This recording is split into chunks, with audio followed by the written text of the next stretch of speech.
स्वागत है ब्रेक के बाद। आप देख रहे हैं डीडी न्यूज पर। इस वक्त अब बारी आ गई आज की खास चर्चा की, और खास चर्चा हम करने वाले हैं कि दिल्ली चुनाव के जो नतीजे आए उसके घमासान ने क्या विपक्षी इंडी गठबंधन में चौड़ी सी दरार बना दी है क्या? क्योंकि दिल्ली में घमासान से ऐसा लग रहा है कि गठबंधन चटक रहा है। 27 साल के बाद बीजेपी की दिल्ली में दमदार वापसी हुई। बीजेपी में नए मुख्यमंत्री को लेकर इस बीच चर्चा और मंथन तो तेज हुए हैं, लेकिन दिल्ली के घमासान से विपक्षी इंडी गठबंधन में बहस और ज्यादा तेज हो गई। क्या दिल्ली में आम आदमी पार्टी की जबरदस्त हार का दुष्प्रभाव पंजाब पर भी पड़ने वाला है क्या? पंजाब विधानसभा में प्रतिपक्ष के नेता प्रताप सिंह बाजवा ने दावा किया है कि आम आदमी पार्टी के 2 दर्जन एमएलए कांग्रेस के संपर्क में हैं। पंजाब के कांग्रेस नेता आम आदमी पार्टी के विधायकों से संपर्क की बात खुले तौर पर कह रहे हैं। सीएम भगवंत मान पूरी पार्टी को हालांकि एकजुट रखने का दावा कर रहे हैं, लेकिन अरविंद केजरीवाल पंजाब के सभी विधायकों और मंत्रियों की दिल्ली में परेड करवाना चाह रहे हैं। पूर्व मुख्यमंत्री अरविंद केजरीवाल ने, दिल्ली के पूर्व मुख्यमंत्री ने सभी विधायकों को कल दिल्ली तलब कर लिया है। हालांकि आम आदमी पार्टी पंजाब में ऑपरेशन लोटस का दावा करती रही है, लेकिन इस बार तो दावा कांग्रेस ने कर दिया है। तो क्या कांग्रेस पार्टी क्षेत्रीय पार्टियों के दबाव से मुक्त होना चाह रही है क्या? कांग्रेस नेता मानते हैं कि त्याग का ठेका क्या बड़ी पार्टी कांग्रेस ने ही ले रखा है क्या हमेशा के लिए? गठबंधन की क्षेत्रीय दल हमेशा कांग्रेस को जूनियर का दर्जा दे देते हैं। दिल्ली में कांग्रेस पार्टी ने आम आदमी पार्टी को हराने का दावा किया है। कांग्रेस के उम्मीदवार संदीप दीक्षित ने अरविंद केजरीवाल को हराने में अपनी मां शीला दीक्षित की हार का बदला देखा है। वोट प्रतिशत के हिसाब से अगर देखिए तो यह फैसला करना थोड़ा मुश्किल है कि कांग्रेस के कारण ही कई जगहों पर बीजेपी की जीत हुई है क्या, लेकिन बीजेपी की कई सीटों पर हार की वजह भी कांग्रेस बनी है। अब मुस्लिम वोट बैंक की बात कर लीजिए, उसमें सेंध लगाने का प्रयास कांग्रेस का असफल रहा, नहीं ले पाई। मुस्लिम बहुल इलाकों से ही आपकी वोट प्रतिशत में ही तो इजाफा हुआ है। विपक्षी इंडी गठबंधन में कांग्रेस के अगले रुख को लेकर भी अब सबकी निगाहें हैं। क्या पार्टी बिहार और उत्तर प्रदेश में अकेले जा सकती है? एकला चलो रे। मीडिया रिपोर्ट की मानिए तो कांग्रेस कार्यकर्ता खुद अपने पैरों पर खड़ा होना चाहते हैं। राष्ट्रीय राजनीति में जल्दी में छलांग लगाने वाले अरविंद केजरीवाल की सियासत को लेकर समीक्षा आ रही है, लेकिन ब्रांड केजरीवाल को सिरे से नकार कर लोगों ने यह तो साफ कर दिया है कि कट्टर ईमानदार की उनकी छवि सिर्फ लोकोक्ति बनकर रह गई है।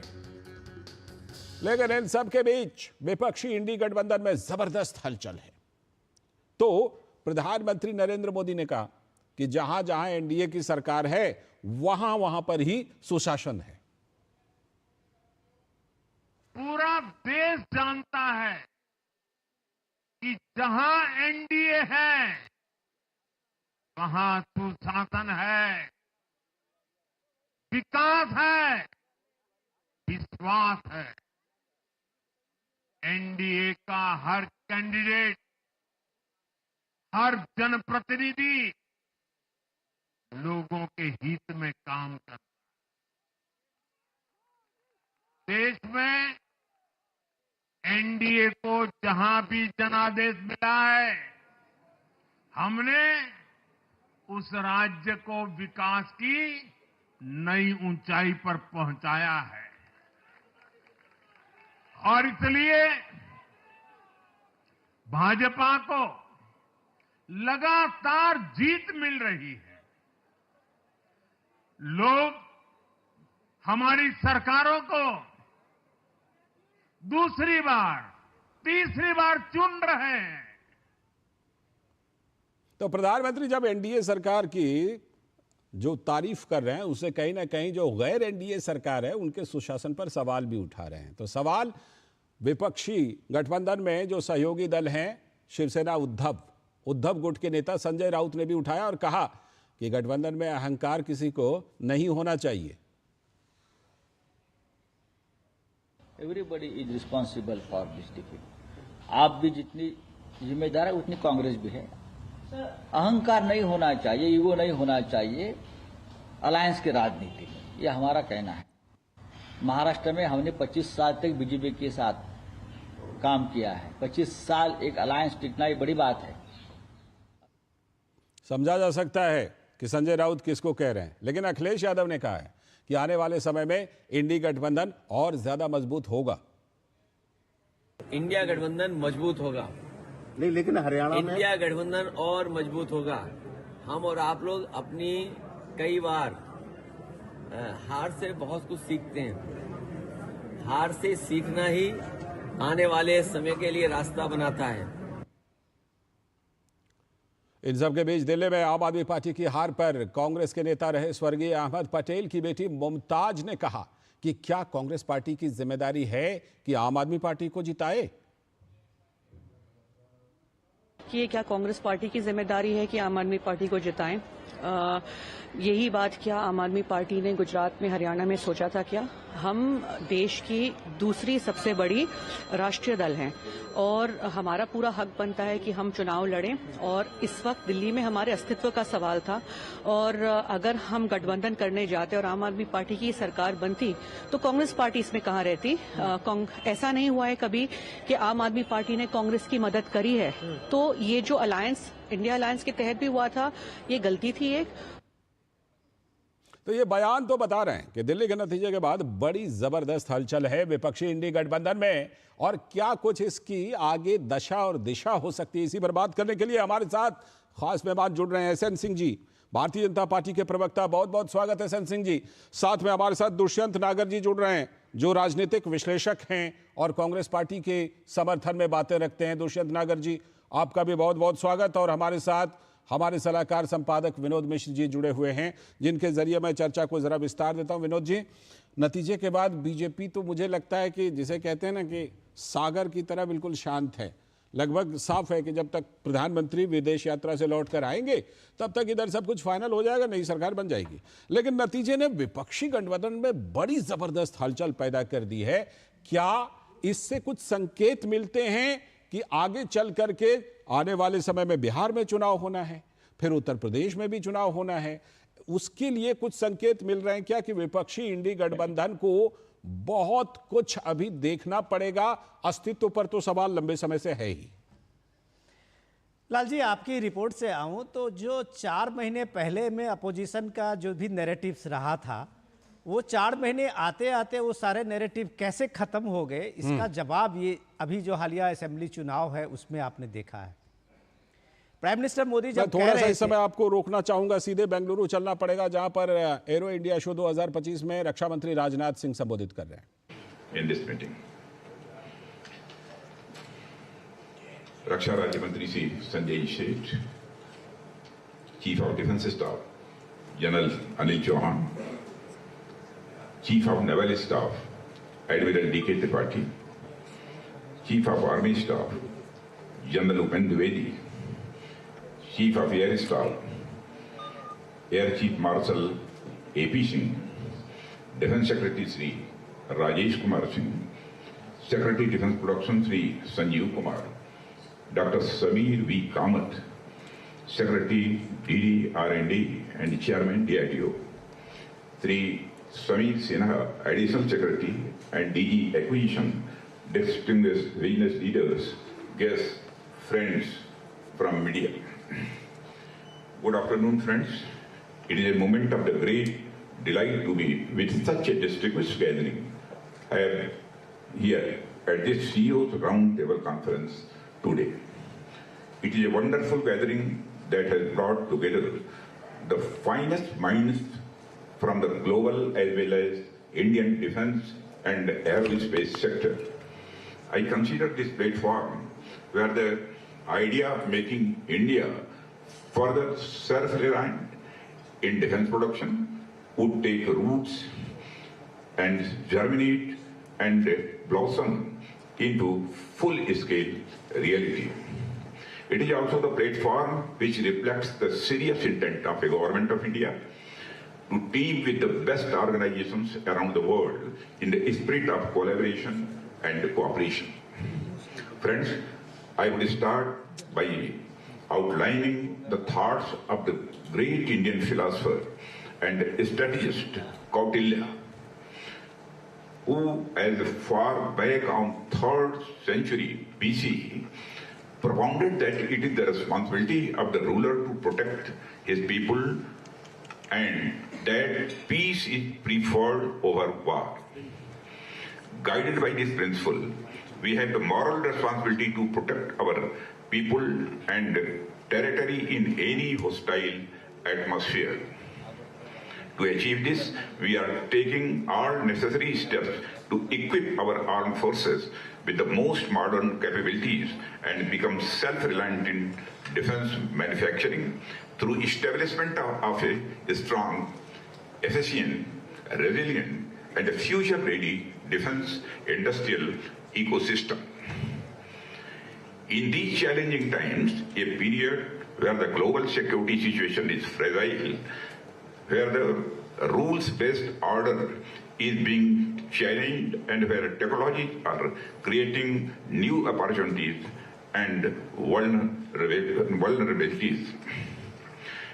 This roundtable provides an opportunity to deliberate on these processes and technologies, and a brainstorming session like this would have significant impact on how various initiatives are taken in future for national security, at the same time showcasing the opportunities that India provides to be the hub for creating new technologies.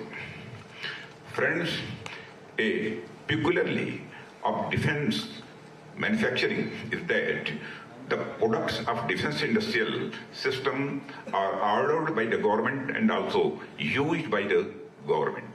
Also, only the government can give license to manufacture or export them. Hence, there is a continuous involvement of the government at every stage of this process. Interactions like today's, this rectangle conference, not roundtable conference, help us build on the initiatives the government has already taken and will provide the path to growth for the years to come. Friends, as you would be aware, we have taken numerous initiatives over the last few years. Under the visionary leadership of our Prime Minister, Sri Narendra Modi, to strengthen domestic defense manufacturing. It is going to be a major growth pillar for the Indian economy as we chart the path of fastest growing major economy of the world. And we are speeding up to become the third largest economy of the world. In order to facilitate this transition from a developing country to a developed country by 2047, the government has taken many transformative steps to make our defense industry an important component of the overall national economy. For our foreign friends, many of whom are sitting here, we have allowed FDI up to 75% through the automatic route. For companies seeking a new defense license, up to 100% is also allowed under government approval route. In this regard, total of 46 joint ventures and companies have been given foreign investment approval in defense sector till date. We have also established 2 defense industrial corridors in the states of Uttar Pradesh and Tamil Nadu. So far, more than 250 MOUs have been signed for the establishment of industrial units in the 2 corridors. सीधा प्रसारण आप देख रहे थे बेंगलुरु से, जहां रक्षा मंत्री Rajnath Singh arrow India को संबोधित कर रहे हैं। और अब हम अपनी चर्चा को जारी रखते हैं और ये चर्चा ये है कि दिल्ली विधानसभा चुनाव का नतीजा आने के बाद क्या विपक्षी इंडी गठबंधन में संकट आ गया है, क्या चटक रहा है ये गठबंधन। और इसी पर हमारे साथ हमारे सभी खास मेहमान जुड़े हुए हैं। विनोद जी से हम बात कर रहे थे और चर्चा को विस्तार दे रहे थे। विनोद जी, लगता है गहरा असर हुआ है दिल्ली के चुनाव के नतीजों का विपक्षी गठबंधन पर? लाल जी, यही देखने की बात है कि 4 महीने के अंदर में आते आते विपक्ष के और गठबंधन के सारे नैरेटिव कैसे फेल हो गए। जी, यही देखने की बात है कि आज जब कांग्रेस पार्टी को दिल्ली के चुनाव में 0 आया है, तो ममता बनर्जी किस तरह से 1 साल के बाद वहाँ चुनाव होने हैं और वो आज से ही कह रहे हैं कि बंगाल में किसी के पार्टी के साथ कोई अलायंस नहीं होगा। तो जाहिर सी बात है कांग्रेस पार्टी के लिए सबसे बड़ा सवाल खुद के एग्जिस्टेंस को बचाना है। बिल्कुल। जो वो दिल्ली में इस बात के लिए एक तरह से कांग्रेस पार्टी ने कमर कस चुकी थी, भले ही लेट से आई हो। तो आज जो कांग्रेस पार्टी ने अपना ये रुख दिखाया है पंजाब को लेके कि उनको लगता है कि अगर केजरीवाल, ब्रांड केजरीवाल के नाम से जो वो बेच रहे थे, तो ब्रांड केजरीवाल को कम से कम दिल्ली ने एक तरह से ध्वस्त कर दिया।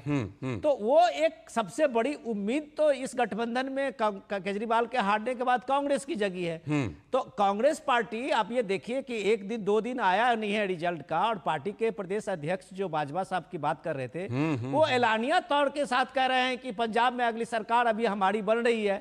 पंजाब के कई आम आदमी पार्टी के विधायक हमारे संपर्क में हैं। दूसरी तरफ से कहा जा रहा है कि केजरीवाल जो है, वो भगवंत मान जो है, वो केजरीवाल को आला कमान नहीं मानते, वो खुद को अपना पंजाब के आम आदमी पार्टी मानते हैं। कल हो सकता है कि वो खुद एक आम आदमी पार्टी एक अलग से भगवंत मान बना ले।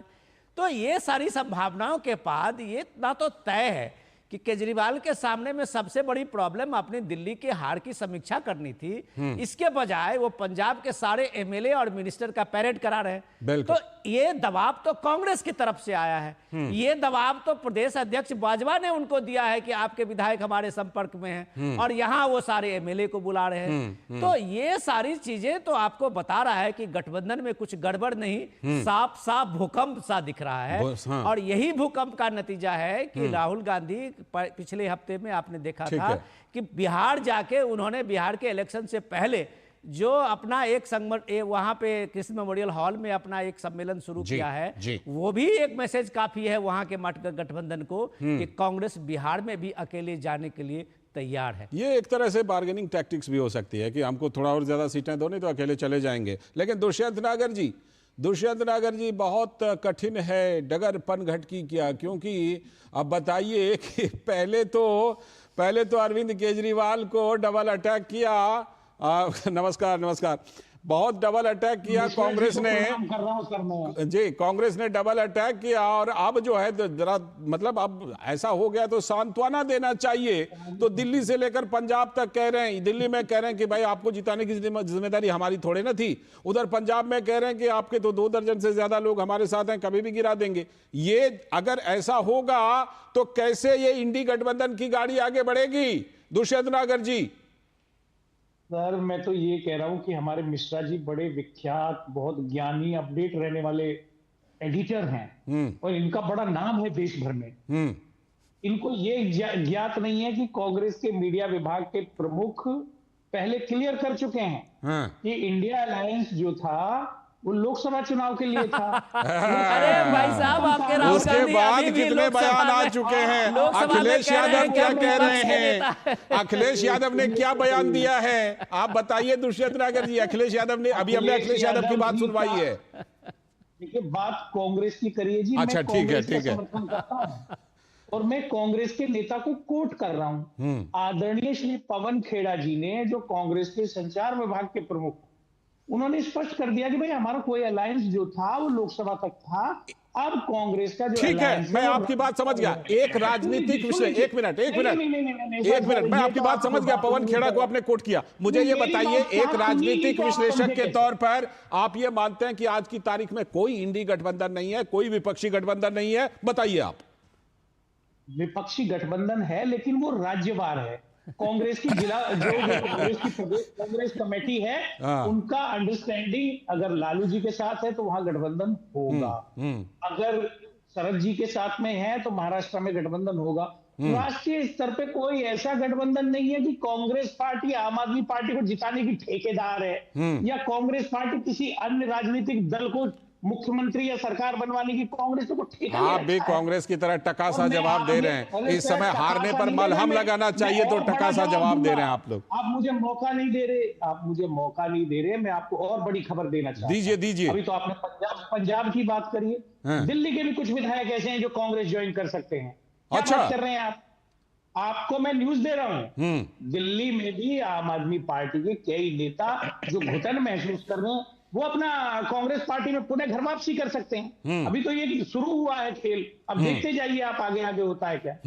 यानी शून्य पर आउट होने के बाद भी अब कांग्रेस कुछ ना कुछ एमएलए जो है आम आदमी पार्टी के यहाँ पर ले सकती है। आप बड़ी बड़ी बड़ी खबर कह रहे हैं। कांग्रेस पार्टी का एक भी ना एमएलए था ना एमपी था। कांग्रेस पार्टी देश की जनभावनाओं से बनी पार्टी है और कांग्रेस ने अंग्रेजों को यहाँ से रास्ता दिखा दिया। आप भावनाओं, जन भावनाओं की बात कर रहे हैं ना, तो मुझे लगता है अगर यही सब कुछ रहा, हमारे लिए महत्वपूर्ण नहीं लगता। दुष्यंत सर, हिंदी व्याकरण में भाववाचक संज्ञा एक चीज होती है जिसके बारे में कहा जाता है कि ये जो भाववाचक संज्ञा वाली चीजें हैं ना, ये कहीं नजर नहीं आती, ये सिर्फ महसूस होती हैं। कहीं आप ये तो नहीं कह रहे हैं कि इतनी ज्यादा जो है भावना वाली पार्टी बन जाएगी, दिखेगी नहीं कहीं। करोड़ों लोग राहुल जी के साथ में 4000 किलोमीटर की पदयात्रा में चले, लाखों लोगों का सैलाब चला, आपको दिखा नहीं तो मैं आपको धन्यवाद ही दे सकता हूं। पूरा दिखा, सब कुछ दिखा, वहां दिखा, लोकसभा चुनाव में दिखा, हरियाणा में दिखा, महाराष्ट्र में दिखा, जम्मू में दिखा, दिल्ली में दिखा, सब दिखा है। हम लोगों को सब कुछ दिखता है सर, हम लोग सब कुछ देखते हैं और दिखा है सब कुछ। ठीक है, मीर जाफर जैसे लोग आज भी हैं। आ रहा हूं एसएन सिंह जी, आ रहा हूं। इधर हैं जो गठबंधन में दिखते इधर है, काम उधर करते हैं, उनकी वजह से अगर 1-2 राज्य हार गए, अरे पांडव भी तो 13 दिन तक हारे थे, लेकिन अंतिम परिणाम सत्य और न्याय के पक्ष में हुआ। अगर कांग्रेस 2-3 राज्य लोगों की धोखाधड़ी, ठीक है, लौटता हूं आपके पास, लौटता हूं। एसएन सिंह जी को मुझे शामिल करने दीजिए अब, एसएन सिंह जी को। ठीक है, एसएन सिंह जी ये बताइए, उन्होंने तो लगता है दिल्ली से लेकर पंजाब तक प्लान बना लिया है। पंजाब में 30 विधायकों का दावा कर रहे हैं, इधर दिल्ली में अभी दुष्यंत नागर जी ने दावा कर दिया कि यहां पर भी टूट के आएंगे कांग्रेस की तरफ। आपकी क्या क्या योजना है? दिल्ली की तो छोड़िए, अभी पंजाब की बताइए, आप भी कुछ इस तरह के काम में लगे हुए हैं क्या? रवनीत बिट्टू जी भी कह रहे हैं, रवनीत बिट्टू केंद्रीय मंत्री कह रहे हैं कि अब भगवंत मान बहुत कम दिनों के मेहमान है।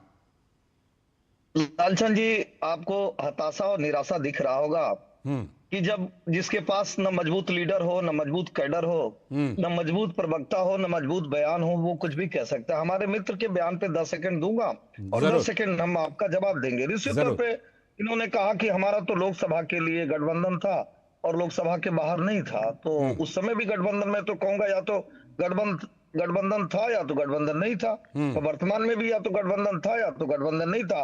लालचंद जी, बहुत सारी राजनीतिक पार्टियां अपने नफा नुकसान के लिए सहयोग की भावना से गठबंधन करती हैं, लेकिन जब स्वार्थ की भावना से जो गठबंधन किया जाता है ना, उस तरह का गठबंधन जरूर इन लोगों का दिखा। एक छोटा सा एग्जाम्पल आपके माध्यम से देना चाहूंगा। आम चुनाव में भी दुष्यंत नागर जी से पूछा जाता था केरल में आपका गठबंधन है, तो कहते थे नहीं है। इनसे पूछा तेजस्वी से बदला लेंगे। ठीक है, आप ममता बनर्जी ये जानती है कि कांग्रेस कभी न कभी हमसे बदला लेगी, तो वो पहले कह चुकी है कि भाई हमारा कोई अलायंस है ही नहीं। ठीक है, तो ये सारी चीजें, जब आप अलायंस की बात मत करिए, आज की तारीख से इंडिया गठबंधन का नाम लेना आप लोग अगर बंद कर देंगे तो लोगों में ये भ्रम नहीं करेंगे। सही बात है, मैं दुष्यंत जी के पास आऊंगा, लेकिन पहले एसएन सिंह जी की बात अधूरी रह गई थी। एसएन सिंह विनोद जी, हम लालचंद जी की ही बात को आगे बढ़ाते हुए कहेंगे कि निश्चित तौर पे कांग्रेस का तो इन पार्टियों से गठबंधन हो ही नहीं सकता है। ये जितनी पार्टियां हैं सब कांग्रेस के भ्रष्टाचार के खिलाफ निकली हुई पार्टियां हैं और कांग्रेस के भ्रष्टाचार के विरुद्ध में अपनी आवाज उठा करती हैं, चाहे वो टीएमसी हो, एनसीपी हो, समाजवादी पार्टी हो, आरजेडी हो या अभी आम आदमी पार्टी हो। और मुझे नहीं लगता कि कभी भी इनका इस तरह का गठबंधन होगा। और लालचंद जी, आपने बड़ी अच्छी बात कही कि भाई जब आप मौका की तलाश में थे, मौका आपको मिल गया, क्योंकि आपका जो वोट था उसको कौन लूटा था? आम आदमी पार्टी लूटी थी, आपकी सरकार। तो किसने खत्म किया था? आम आदमी पार्टी। तो ये गठबंधन तो हो नहीं सकता। अब इससे इतर दूसरी बात पे आ जाइए। आज वर्तमान का जो भारत का परिदृश्य है वो इस पे नहीं है कि कौन सी पार्टी राज करेगी। आज भारत का परिदृश्य है, ठीक है, कौन ऐसा ग्लोबल नेता है जो सशक्त भारत की कल्पना करता है, सशक्त भारत के लिए कार्य करता है, खुशहाल भारत को आगे बढ़ाने का कार्य करता है, विकसित भारत की बात करता है। ठीक है, मैं अब दुष्यंत जी से जवाब लेता हूं। जुड़ने के लिए तैयार है, ये नहीं कि अंग्रेजों की पार्टी है, ये अंग्रेजों के समय की। मैं दुष्यंत नागर जी से जवाब लेता हूँ। पार्टी है कांग्रेस पार्टी को इस नाते वोट नहीं मिल रहा है। और दुष्यंत नागर अच्छी बात मैं कहूंगा कि आप देखिए ऐसे भारत में आप शासन को, भारत की संस्कृति को, भारत को अपमानित करके राज्य नहीं कर सकते हैं। ठीक है, दुष्यंत नागर जी का मुझे जवाब लेने दीजिए। महाराष्ट्र का एसएन सिंह जी या दिल्ली का चुनाव। ठीक है एसएन सिंह जी, अब दुष्यंत नागर जी का। दुष्यंत नागर जी, ऐसे होगा भाजपा से मुकाबला जब आप उल्टा खबर दे रहे हैं कि भाई दिल्ली में भी तोड़ लेंगे, वो कहते हैं पंजाब में तोड़ लेंगे, आप कह रहे हैं दिल्ली में भी टूटेंगे। ऐसे बीजेपी से मुकाबला हो जाएगा विपक्षी गठबंधन का।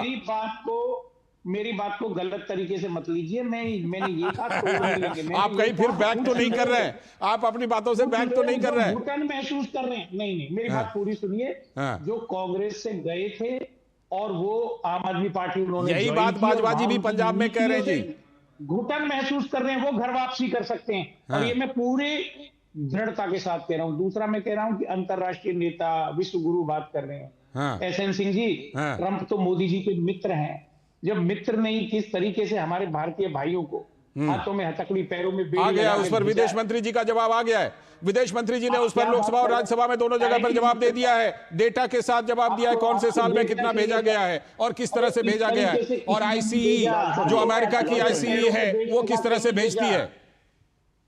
लालचंद जी, हाथों में हथकड़ी और पैरों में बेड़ी लगा के इन्होंने तो रोहिंग्या को आज तक नहीं भेजा, कमजोर दुनिया में कहीं नहीं भेजा। ठीक है, फिलहाल आज समय की कमी है, हम आगे इस पर चर्चा करते रहेंगे। बहुत बहुत शुक्रिया एसएन सिंह जी, दुष्यंत नागर जी, विनोद जी, बहुत बहुत शुक्रिया। अभी वक्त है एक छोटे से ब्रेक का। ब्रेक के बाद जब लौटेंगे तो बात करेंगे दक्षिणी राज्य कर्नाटक की, जहां गारंटी लगता है जी का जंजाल बन गई है आम लोग।